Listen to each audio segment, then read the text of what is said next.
ọ̀rọ̀ tó ń lọ ẹ bá wa kíyèsí. ọ̀rọ̀ tó ń lọ lọ́wọ́ kẹ́fọ́júra gbà wọlé. ẹ kú dédé àsìkò yìí o ẹ̀yin ará ilé gbogbo ẹ̀yin tí ó ń wò wá tí ó ń gbọ́ wa ojú tẹ́ fi ń wò wá kò ní fọ́ etí tẹ́ fi ń gbọ́ wa kò ní di. adúpẹ́ lọ́wọ́ Aláwùrábí Elédùmarè ọba dákẹ́dájọ́ ọba òní ọba àná ọba ọ̀la ọba tí ń bẹ ní ọjọ́ gbogbo òun tó fún wa ní àsìkò tó sì fún wa láàyè lónìí láti wà pẹ̀lú ọ̀kan nínú pàtàkì nínú àwọn ọmọ Yorùbá tí ń gbé ní ìpínlẹ̀ Kánò pàápàá jùlọ tó jẹ́ olóyè pàtàkì nínú ọba Ìkànsù. mi ò ní fẹ́ gbà yín ní àsìkò tí ó ṣẹlẹ̀ ní pé inú ilé Chief Atáyéṣe Yorùbá ní ìpínlẹ̀ Kánò la wà ní òwúrọ̀ yìí gẹ́gẹ́ bá a sọ fún yín pé gbogbo ẹ̀yin tí ọ̀rọ̀ bá kàn pàápàá jùlọ lórí ọ̀rọ̀ ààrẹ mùsùlùmí tí àwọn ìjọ Fitiatudeen Society of Kano tí wọ́n jẹ́ Central Mosque fún gbogbo ọmọ Yorùbá ní ìpínlẹ̀ Kano tí wọ́n fi oyè dá lọ́lá léyìí tí ó ń fa fàǹfọ̀ láàrin ọba Ìkànsù àti Fitiatudeen Society tí wọ́n jẹ́ Yorùbá Central Mosque ní Kano. ìdí èyí ló mú wa gbégbá ta bọ́ sí rìn láti wá ọ̀nà tí àlàáfíà yóò fi jọba àti pé gbogbo àwọn tí ọ̀rọ̀ náà bá kàn á máa kàn wọ́n ní ọ̀kọ̀ọ̀kan. inú ilé Chief Atáyéṣe of Yorùbá ní ìpínlẹ̀ Kano ní a wà yìí àná ni Alhaji Kasim A.O. Olókùta. ẹ káàbọ̀ sórí ètò. ẹ káàárọ̀ sọ. ẹ káàárọ̀ mo kí gbogbo ilé orúkọ mi ni Alhaji Kasim A.O. Olókùta. ẹ káàárọ̀. ẹ ṣeun gan Alhaji Kasim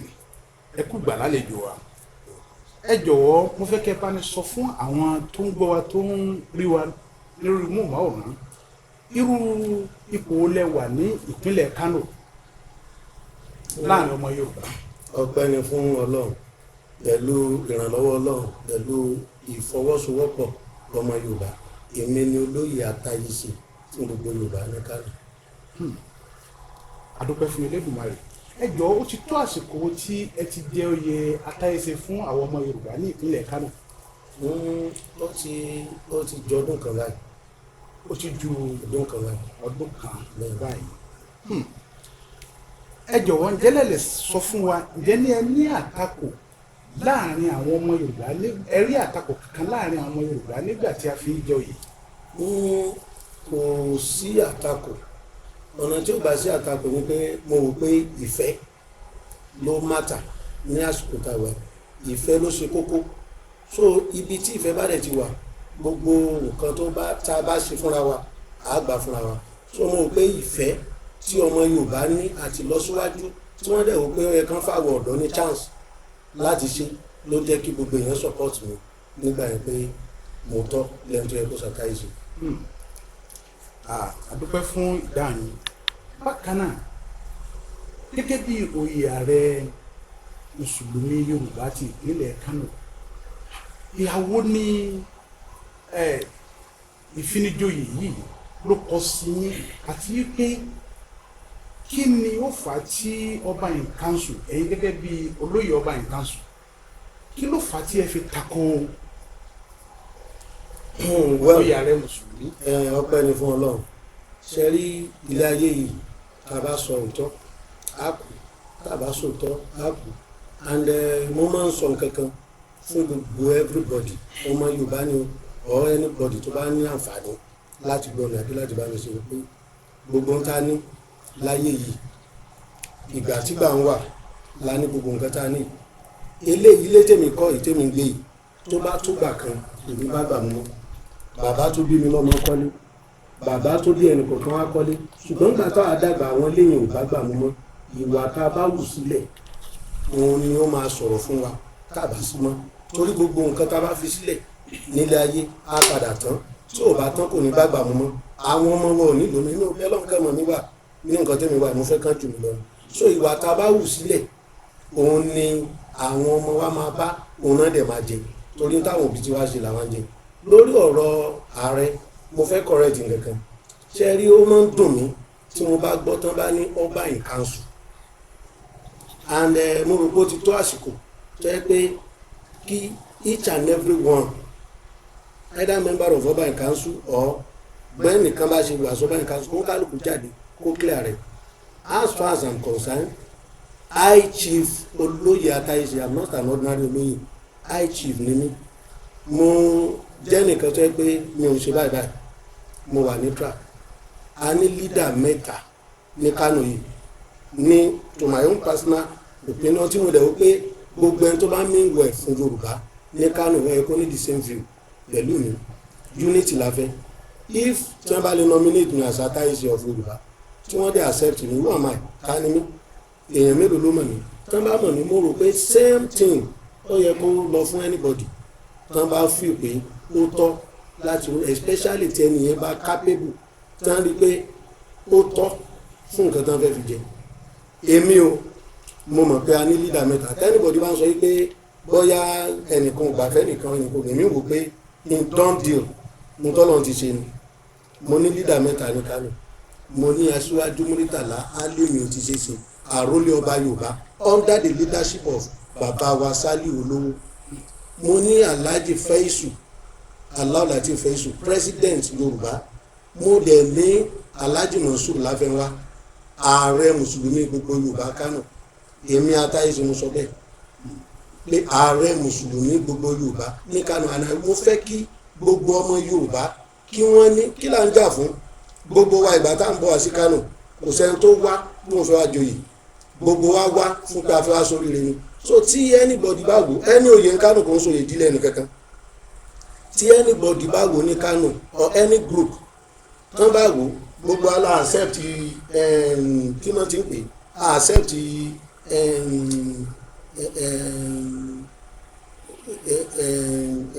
Aṣíwájú Muritala Alimi ti ṣe ní aṣíwájú gbogbo ọmọ Yorùbá Alhaji Faisu accept wọn gẹ́gẹ́ bí president kí ló mú ata ní accept Láfẹ́nwá gbogbo nǹkan tí fìtí àtúbà sí mọ́sálásí Yorùbá la pè ìgbà tọ́rọ̀ ìfẹ́ ṣẹlẹ̀ and that is reason tẹ́mi ṣe gbà pé leader mi ni Alhaji Monsur Láfẹ́nwá the same mọ́sálásí tó fi Alhaji Láfẹ́nwá jẹ oyè ààrẹ mùsùlùmí ní Kano the same mọ́sálásí ni wọ́n fi bàbá mi ọdún oyè Ọláréwájú ni wọ́n fi jẹ balógun gbogbo Yorùbá ni wọ́n fi ọ̀rẹ́ mi Alhaji Aburukaya ni wọ́n fi wọ́n jẹ akéwèjẹ gbogbo Yorùbá ni wọ́n fi ìyá mi because gbogbo obìnrin ni a ti ní àti kékeré ìwà àti nílá ọkùnrin tí ó bá accept obìnrin ní gbogbo Yorùbá kò pé lọ́kùnrin ìyá mi ní ìrírí morúkọ wọn aromat general name tí mo mọ̀ ni wọ́n fi wọ́n jẹ ìyá àdínì gbogbo Yorùbá tí a bá lè gbà wọ́n ṣé mọ́sálásí ni tí a bá lè gbà gbogbo àwọn ẹni yìí ní pé wọ́n lead Yorùbá kò sí tó fẹ́ stop wa tá a máa sọ pé àríjẹ́ ti Láfẹ́nwá tó bá yẹ pé unity la fẹ́ and as far as I'm concerned anybody tó bá go against pé ẹni Yorùbá o ní Kano yìí lè kó mọ̀ jẹ́ nǹkan kan dẹ́nà ká Yorùbá ni that is just the fact you know this is a general kini tí ó jẹ́ pé apart from ẹni kini lórí Facebook apart from people in Kano ọdẹ èèyàn máa rí àní tá a bá ṣe ní tí mo wà concern ní ayé ìlú nìyí mo ní pé òótọ́ unity and why I'm saying this tí mo fi sọ pé mo fẹ́ correct ní pé ọba in council presently náà bàbá ti darúgbó èmi máa ń pè wọ́n ní bàbá ọba torí bàbá fúnra wọn ọba ni wọ́n ń pè Muritala Alimi ti ṣe kábíyèsí bàbá mọ̀ pé mo bọ́ olóyè mo tọ́ orúkọ náà fi ń kọ́ baládé bàbá gbà fún Muritala Alimi ó ti ṣe pé ọba ni mo dẹ̀ fẹ́ kí gbogbo ọmọ Yorùbá tó bá fẹ́ lọ síwájú Yorùbá kí wọ́n gbà bẹ́ẹ̀ Alhaji Faisu president Yorùbá ni ìwọ tó bá lọ nífẹ̀ẹ́ Muritala Alimi ti ṣe as ọba Yorùbá tó pẹ́rẹ́ ní member of ọba council tó o bá gbà fún Faisu as president bàbá tí èèyàn bá ti tóbi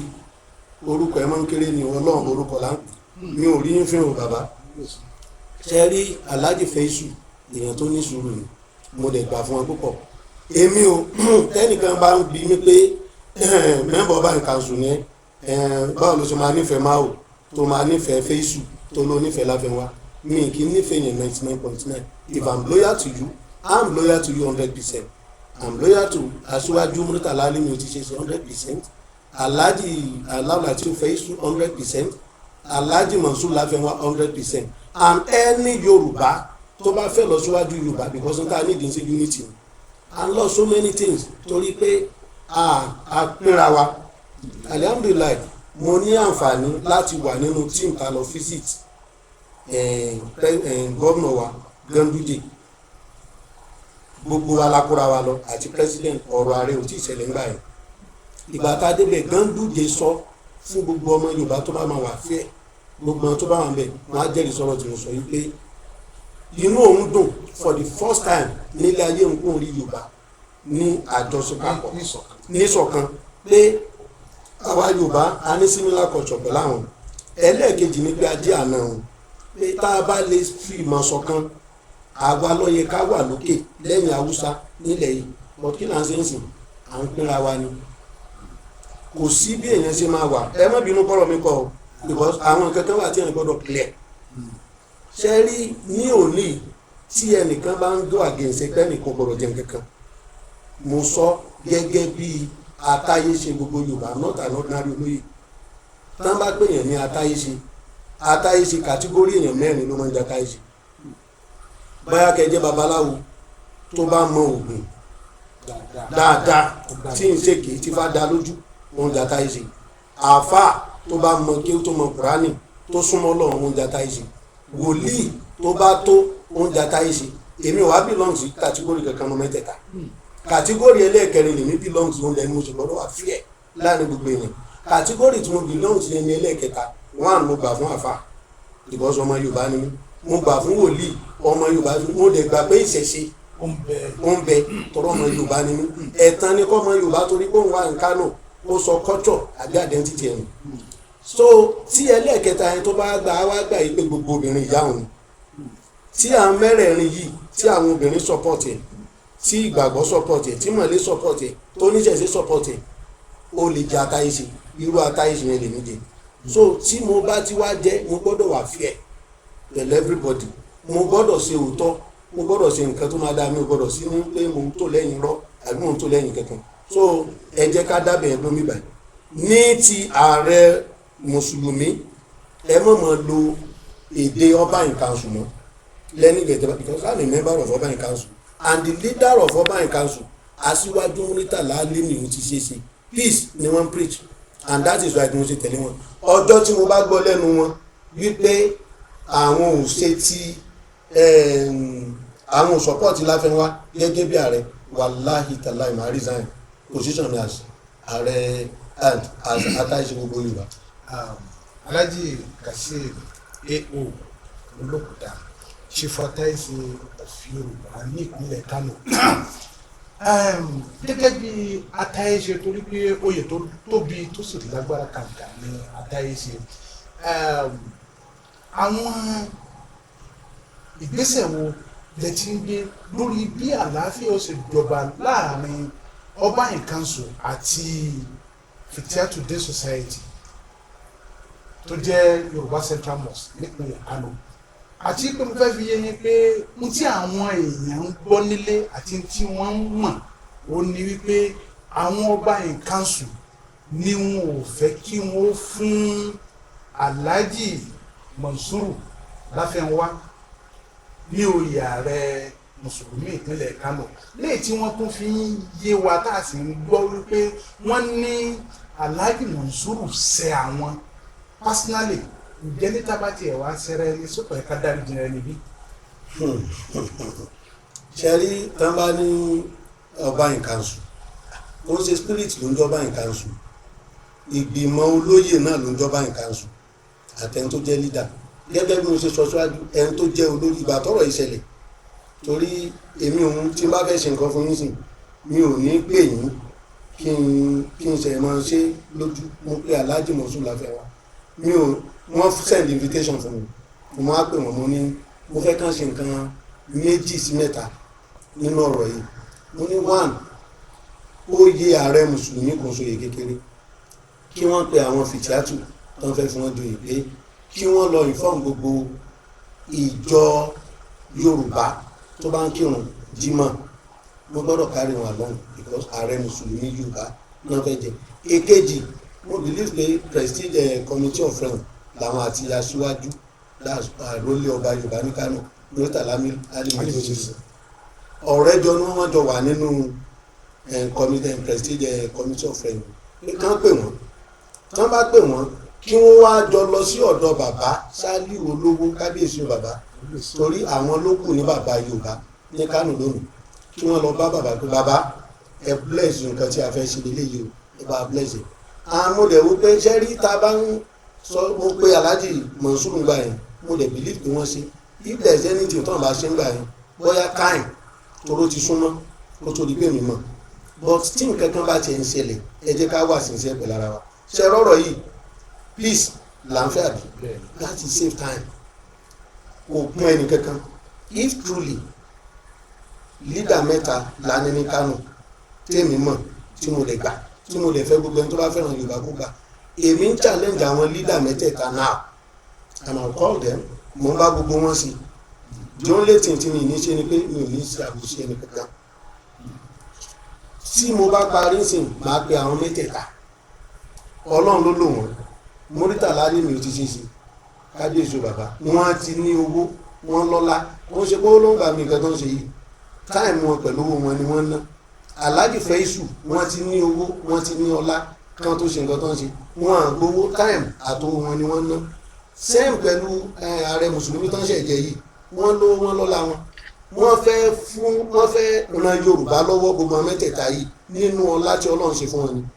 àwa ló kù ká fún wọn ní chance láti ṣe so now èmi pé àwọn leader mẹ́tẹ̀ẹ̀ta èmi challenge wọn now because mo ń challenge àwọn leader mẹ́tẹ̀ẹ̀ta náà torí mo ní plan time ni ò fún mi láyè torí yẹ́ràndé alẹ́ ìjẹta ni mo dé Kánò gàgbé nǹkan bí 11 láti Kogi state mo ń challenge àwọn mẹ́tẹ̀ẹ̀ta náà if really ní leader tẹ́mi mọ̀ wọ́n sí o tí mo dẹ̀ mọ̀ pé bẹ́ẹ̀ ni wọ́n ṣe jẹ́ ni wọ́n bá jẹ́ Alhaji Faisu Alhaji Faisu president Yorùbá community aṣíwájú Murtala Alimi ti ṣe kábíyèsí àrólé ọba Yorùbá ní Kánò and Alhaji Monsuru Láfẹ́nwá ààrẹ mùsùlùmí fún gbogbo Yorùbá ní Kánò ẹ̀yin mẹ́tẹ̀ẹ̀ta aṣíwájú ni ẹ má jẹ́ kí ẹnì kankan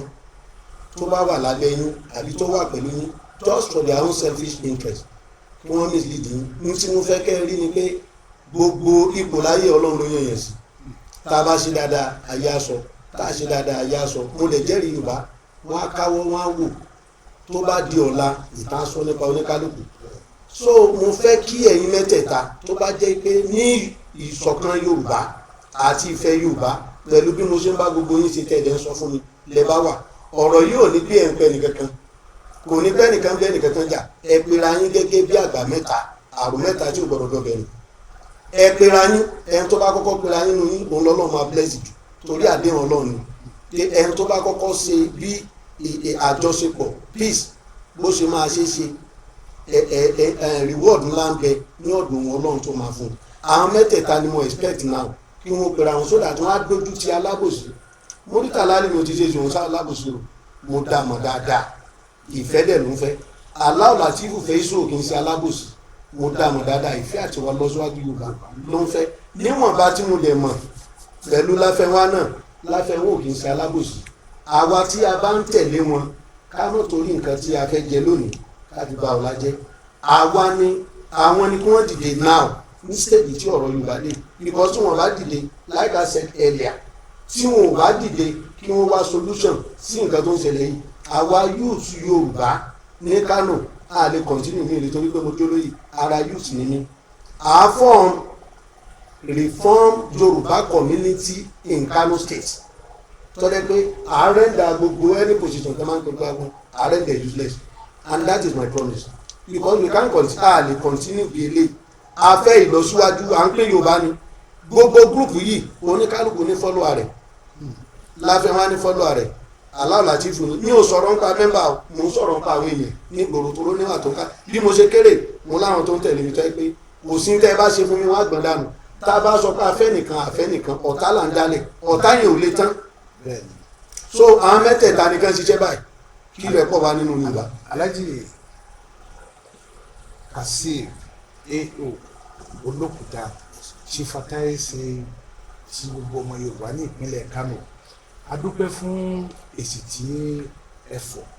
àwọn tó ń gbọ́ wa nílé tí wọ́n ń wò wá wọ́n gbọ́ ń tẹ́ sọ àwọn òlésì tí a fún yín àrí pé báwo ni àlàáfíà yóò sì jọba ní àárín àwọn ọmọ Yorùbá nípínlẹ̀ Kano èyí ló mú wa dìde láti máa wá ní káàkiri inú wa dẹ̀ dùn látijọ́ tá a ti ń pè yín tẹ́ ti wà lójú ọ̀nà ẹ̀ ń fún wa lésì pé lágbára Ọlọ́run tẹ́ bá ti wọ̀lú ẹ pè wá ẹ sì wọ̀lú ẹ pè wá Ọlọ́run ọba yóò máa dá yín lóhùn wà tẹ́ bá ti ń pè é ọmọdé ni Ọlọ́run á dá yín lágbà èyí náà ẹ dàgbà ẹ tàgbà sí lágbà Ọlọ́run ní dàgbà yẹn ẹ ní tẹnugbó bí ọwọ́ lọ́la Aláwùrábí adúpẹ́ pé ètò wa lónìí lórí ọ̀rọ̀ tó lọ TV àti mú wá sí ibìkan dúró báyìí gbogbo yín náà lẹ́gbọ́n tí Chief Atayeṣe ìpínlẹ̀ Kano tí wọ́n sọ màá fẹ́ kí ẹ dé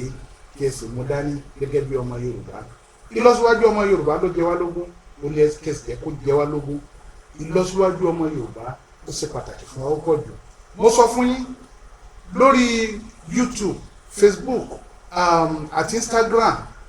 ẹ jọ̀ọ́ ẹ dákun tí ẹ bá ti ń rí wa ẹ mọ̀ subscribe kí ẹ dẹ̀ mọ̀ jù wá sí gbogbo àwọn tí ọba yẹ kẹ́ jù wá sí láàrin àwọn ọ̀rẹ́ yín gbogbo ẹni tó bá ti rí wa lórí Facebook lórí Instagram lórí YouTube ẹ mọ̀ sẹ́ǹdẹ̀ àwọn àwòrán wọ̀nyí àti ọ̀rọ̀ tá à ń sọ kí àwọn èèyàn kó lè mọ̀ wípé dájúdájú àlàáfíà là ń fẹ́ láàrin àwọn ọmọ Yorùbá ní ìpínlẹ̀ Kano yóò mọ̀ ju wá sí o. Asking if you have any parting word, bye word for the Yorùbá community. Chief Atayeṣe of Yorùbá ẹjẹ dákun ọ̀rọ̀ olè tún ní láti bá àwọn ará ilé sọ. mi ò ní ọ̀rọ̀ púpọ̀ láti bá ara ilé sọ wípé mo fẹ́ kí gbogbo àlàáfíà kó jọba nílùú Kano not only in Kano fún gbogbo ẹ̀ka Yorùbá because àìfẹ́ràn ara wa bó o bá o pa bó o bá o lẹ́sẹ̀ mi ìfẹ́ kó tó mi mi ìfẹ́ kó o jù mí lọ òun ló jẹ́ kí Yorùbá generally wà lẹ́yìn bó ṣe wà lẹ́yìn nípínlẹ̀ Kano honestly speaking Ọlọ́run ti bless wa ní Kano with Alhaji Feisu aṣíwájú mẹ́ta Alhaji mi ti ṣe ṣe àwọn Alhaji Monsur Láfẹ́nwá ó wá kù sọ́wọ́ ọmọ Yorùbá ní Kano láti make good use of opportunity tọ́lọ́run fún wa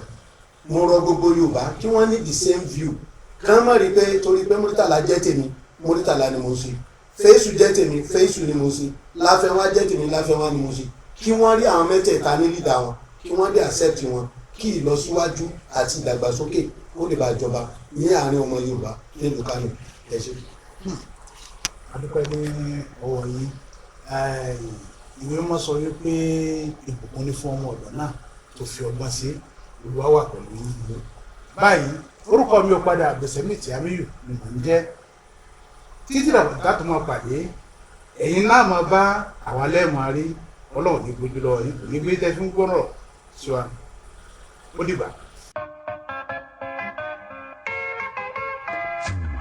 ọ̀rọ̀ tó lọ ẹ bá wa kíyèsí. ọ̀rọ̀ tó ń lọ lọ́wọ́ kẹ́fọ́jú ra gbà wọlé.